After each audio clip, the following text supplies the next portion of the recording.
This video is brought to you by the Ridge wallet. Guys, this incredible wallet is light, sleek, and industrial. It doesn't fold up or awkwardly bulge into your back pocket. It seriously changed my whole pocket game. If you've moved on from the flip phone, don't you think it's time to leave that 90s style wallet that your father still uses behind? Ridge wallet holds up to 12 cards, plus all the cash you need. Choose from over 30 colors and styles, including carbon fiber and burnt titanium. It's the best wallet you can buy, and you don't just have to take my word for it because there's over 30,000 five-star reviews. I was skeptical at first, but once you try it, you will never go back to your old wallet, and there's no pressure. Test it out for 45 days. If you don't love it, send it back, full refund. When you decide to keep it, there's a lifetime warranty. Click the link in the description to save 10% off today with free worldwide shipping and returns. Go to ridge.com/Chael. That's ridge.com/Chael. Use the promo code Chael.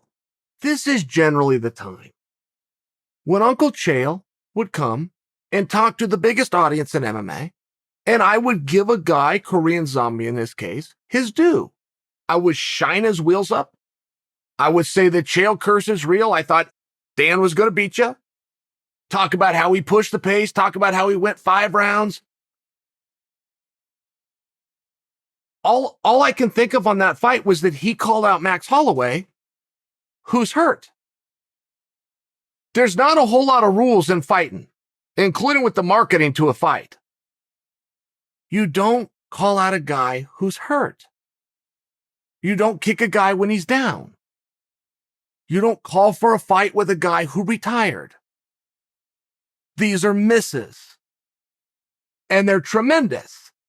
And I feel like we got to give the Zombie some room just because geographically where he lives, maybe he doesn't have the same access to news as we do. In all fairness, it would shock me that a former champion of the world, who's the king of the division of which he's about to headline, being in the main event, that somebody didn't grab him and let him know that Max was hurt.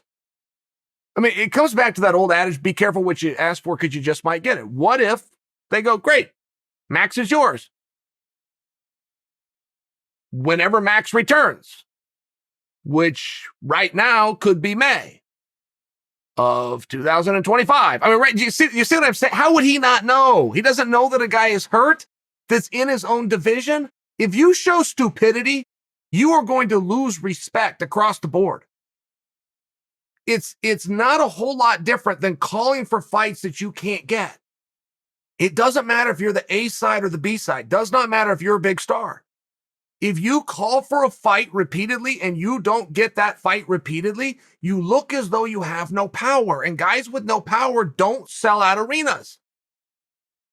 So even if you've done nothing wrong and you're actually really good and you're actually really popular, if you're calling for fights and you're not getting them, you're in a bad spot.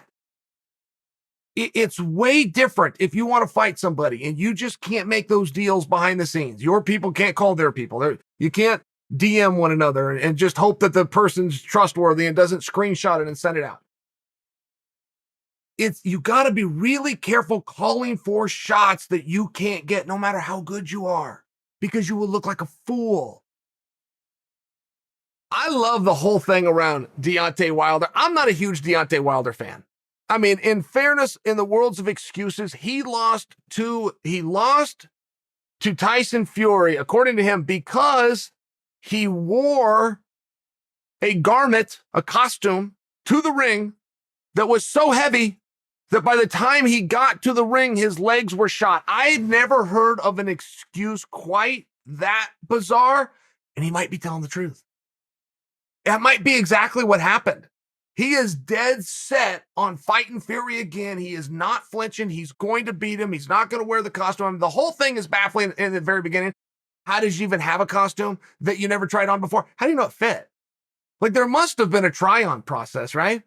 No bride goes to the wedding and just shows up. Like, she tried the dress on before the big day. It's one of those things. He swears he never had it on. So you're kind of scratching your head going, okay, well, then somebody got this for him. Somebody ordered for him. Somebody brought this into the building. Oh, which, by the way, there's metal detectors when you came into the back. The thing would have been buzzing. At some point, you're going to see this ridiculous outfit, and you're going to hope that somebody says, hey, Deontay, don't wear it. And if Deontay goes, oh, no, it's going to be really great, man, this thing is going to be awesome. Well, Deontay, anybody that's going to see it would have already bought the show. So no matter how wonderful this is, it actually doesn't help business at all. They'll have already been watching. Do you guys see the problem? I mean, there was multiple problems with this, but then Joshua and Fury decide they're going to go box.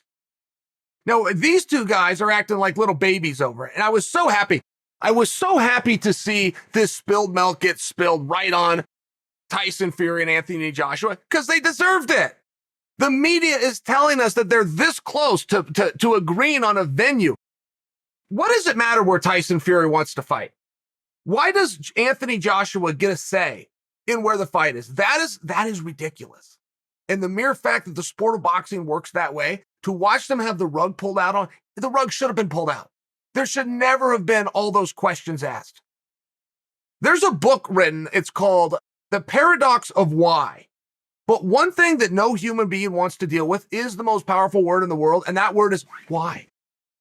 Nobody wants to deal with it. If you're the decision maker, make the decision. People want to be told what to do. You think Fury, I'm giving Fury a hard time. You think he wanted to pick what hotel they were at? Sounds like the promoter's job. You think he wanted to pick how big the ring was, 17 or 19 or 21, because all of them are available. And, this guy's he moves orthodox, but his hook is with more power. Fury doesn't want to pick. Not to mention he shouldn't be asked in the first place, not to mention what his wishes are. Who gives a damn? Put on the gloves, try to hit that guy. He's going to do the same to you. 36 minutes later, if anybody's still awake, we'll tell him who the winner was. Oh, and by the way, financially, there's going to be a great incentive for you to do it. Where do I sign? So, but this was great because Deontay Wilder, who I'm not a fan of, I am a fan now, wanted to fight Fury so bad. Joshua never wanted to fight Fury.